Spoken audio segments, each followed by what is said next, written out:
We don't sound like a lot of the other bands. Hi. Hi. So you're with the same member since 1993. Yep. Now, is it very difficult to stay friends in a band like Billy Talent? No, I think it comes, it's like any relationship. It takes respect and patience and communication and, just trying to make sure that you have a certain level, an open level of communication at all times. And is that with you all times or sometimes maybe a little bit less? Depends. You have good days and bad days. Yeah. Depends on if you've eaten or haven't slept in a while, It's You get usually cranky. good. It's usually good. Yeah, it's usually good. Yeah, because you know each other from high school. Back then, did you were friends or was it something that needed to grow? We were all friends. We were all friends, yeah. And bandmates. Okay. Brothers. And since Billy Talent became more popular, what kind of effect did that have on your relationship as friends? I think it strengthened it in a lot of ways. I think it made it stronger. Yeah, because we spent the first 10 years of our career together with really working hard and slugging it out and trying our best, and then once things started to pick up a little bit, it made us a tighter unit, I think. I mean, that took years and years of compromising and learning other people's boundaries, but then once you figure that dynamic out, you kind of just go with it and build on that instead of focusing on the negative differences. Yeah. Can you remember the very first rehearsal you had with Pez? How was it like? We played, our first song we ever played was Keep On Rockin' in the Free World by Neil Young. Yeah. And then a whole bunch of Rage Against the Machine songs. How did it sound like? Terrible. Terrible, yeah. Absolutely terrible. At what point in your career did you start to realize that there was maybe more than just playing terrible songs in the rehearsal room? I think we knew really early we had something a little bit unique and different. Like even 2 or 3 years into it, we just were completely different than the rest of the other bands around us. And we slowly started releasing tapes and CDs, and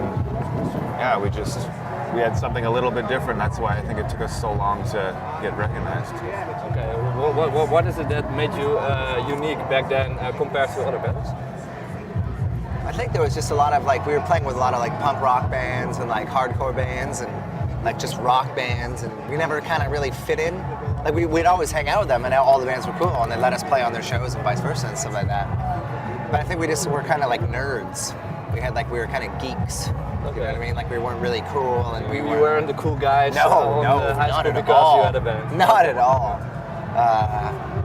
So I think we kind of said, well, this is kind of who we are and what we do. Let's just kind of keep going with it, and hopefully something will happen. So I think we didn't get looked at or a lot of respect over the first little bit because we were different. People couldn't categorize us or put us into these things. We just kind of did what we did, and then. I think those same reasons that we weren't accepted at first are now the reasons that some people like us, is because we don't sound like a lot of the other bands out there.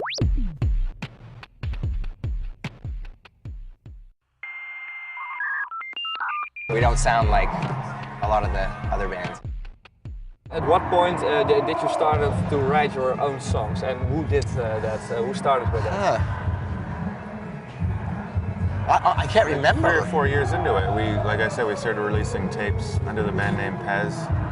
Very scattered songs that were pretty much all of our influences mixed into songs. There was no structure at all. It was fun, and we would have a good time making these little tapes in Ian's basement. So yeah, we just started writing original material for a long, long time. But like I said, it was very scattered. Very scattered. Okay. And who was the motor behind the band in the first time? Who pulled the strings?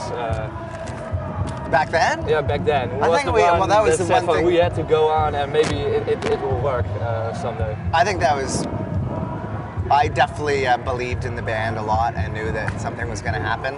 I think we all intuitively knew it on our own ways. But we all sacrificed a lot to be in the band and to focus on just the band in our lives. So we're all different we've all become the leaders at different times.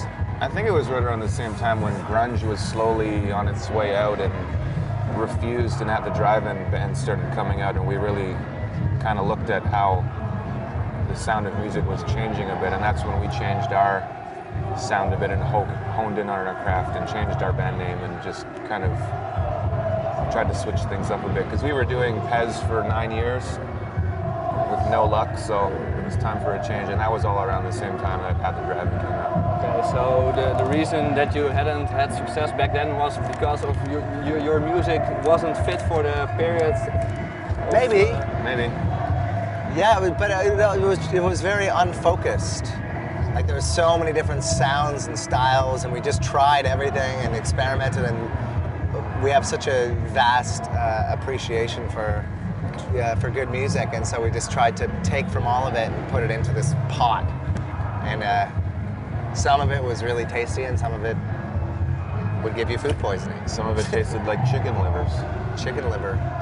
Okay, is there a song on one of your records with Billy Talent that you really discussed, like, oh damn, how could we ever record such a song? No, I don't Not think in- so. no, You kind of have to appreciate all of them, you know what I mean? And they all represent different points in time and where you were at as musicians and bandmates. And yeah, I'm proud of everything we've done.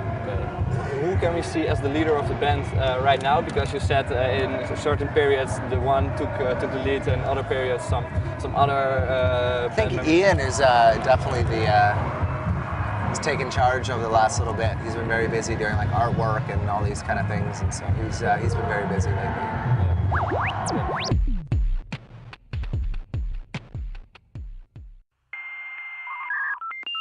We don't sound like a lot of the other bands. You have multiple sclerosis, right? Yes. Is it something you want to talk about? Or? Sure. Okay, yeah. In what way does your disease affects your relationship with each other? At the beginning it was tough, and I took about 3 or 4 months off to kind of wrap my head around what was going on, and then I came back to the band and just said, please don't treat me any differently. Because the thing about MS is it's kind of an invisible disease where people don't really know what's going on just by looking at you. So I just wanted these guys to keep treating me the same, and that's exactly what they did. And then right around that same time is when our band got signed as Billy Talent, and I was a little bit too busy to think about the MS world a lot. But it was a struggle for the first 2 years, but I figured things out, and I'm having a lot of fun right now. It's difficult to be a drummer and have MS because it's very intensive for your muscles, I guess. Or Not once so far. okay. So I've been on taking medication for about 10 years now. That's really minimizes the effect of the disease, and I'm lucky because some people don't get that effect when they take the medicine. So I'm just having fun. Okay. Was it difficult to choose between your health and your career? Not really. I quit my job that paid for all my medical bills to do the band, and that was to my mom's disgust. You know, I had this medicine that was helping me, and it was paid for, and now I'm gonna try and be a drummer of a band and not have that luxury anymore. But I think it was the right choice, because if I stayed doing what I was doing before, I would have been a very troubled young man. So music has kind of made me healthy over the years. Okay. In what way were you a troubled young man? Oh, if I was building cars on an assembly line with an uncurable disease, it's kind of fucks you up in the head. But once I got to actually do everything I wanted to do as a person and become a drummer of a band, which is something I've always dreamed of, it's just it keeps you young. Okay. You know. What did you think when you first heard? What did you feel like when you first heard that he was? I was really happy that he got MS. Okay. It was like winning the lottery. It's like, no, I was devastated. Yeah, because you also wrote a song about it. Yeah, well, and we're also like best friends, you know what I mean? And we've gone through a lot together. And I remember when he first told me, I didn't understand it because I didn't know what it was. I obviously knew that it was bad, but I didn't know to what extent. So I learned a lot more about it. It took time to read about it, research it, and figure it out. There were some tough years, you know what I mean? But he's definitely the best he's been in a long time. Okay. Yeah. And he's hung like a horse, too. Very hung. Which gets them through.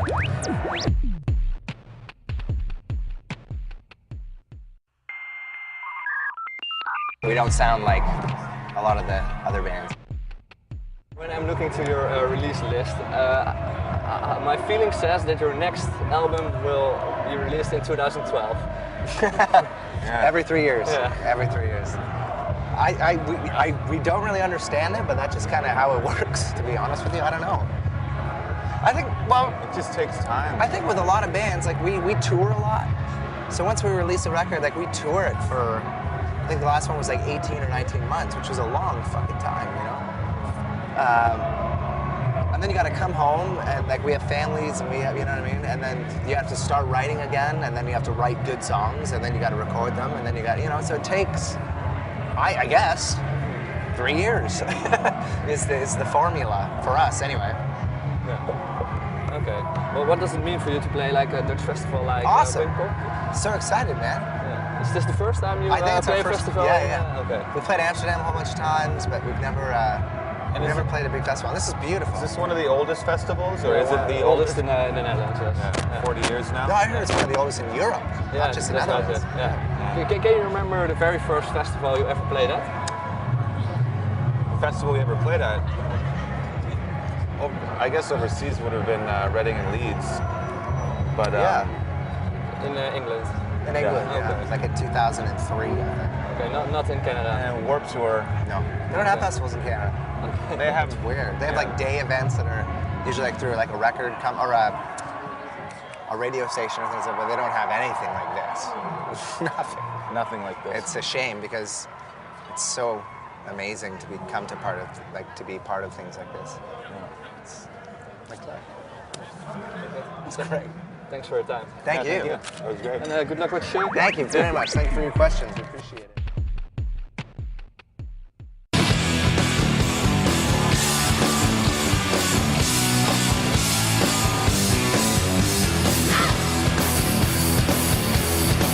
And when the clock strikes 12, tell me where you're gonna be. Cleaning up the mess we made or watching your TV. If you have to ask, then you don't have a clue. They're sewing Arizona while they're falling if they do. When I'm dead and gone, we love you right. Everything that's wrong, we love you now. Oh, time to just strong. I never know if life goes on. When the soul makes your front door, when the road you can't deny, you run away. But there's no place to hide, mate. When the day's heading tonight, you don't have no chance to fight 'cause you're too late. If you reckon boy, mate. It just don't make no sense. There's a million miles to pay. Military action over monetary need. And you can turn your back, or you can plant the seed. You can choose your passion over universe of freedom. When I'm dead and gone, we let me run. Everything that's wrong, we love it now. Time to be strong. But now we know if life goes on. When the soul meets your front door, when the road you can't ignore, you run away. But there's no place to hide, mate. When the day's turning tonight, you don't got no chance to fight 'cause you're too late. So kiss your ass goodbye, mate. When the soul meets your front door, when the road you can't ignore, you run away. But there's no place to hide, mate. When the day's turning tonight.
Buy me a. Sorry, they didn't want to do it.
Job, he's not a dime. Just one more hero, and I'll be fine. That's what I call this. For people one last time. In a crooked little town, they were lost and never found. Falling leaves, falling leaves, falling leaves on the ground. Run away before you drown on the streets of beaten town. Falling leaves, falling leaves, falling leaves on the ground.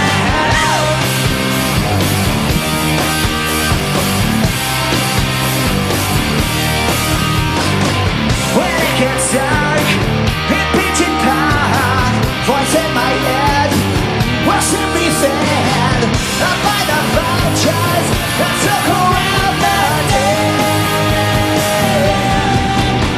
In a crooked little town, they were lost and never found. Falling leaves, falling leaves, falling leaves on the ground. Run away before you drown on the streets of beaten town. Falling leaves, falling leaves, falling leaves on the ground.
Falling leaves, falling leaves on the ground.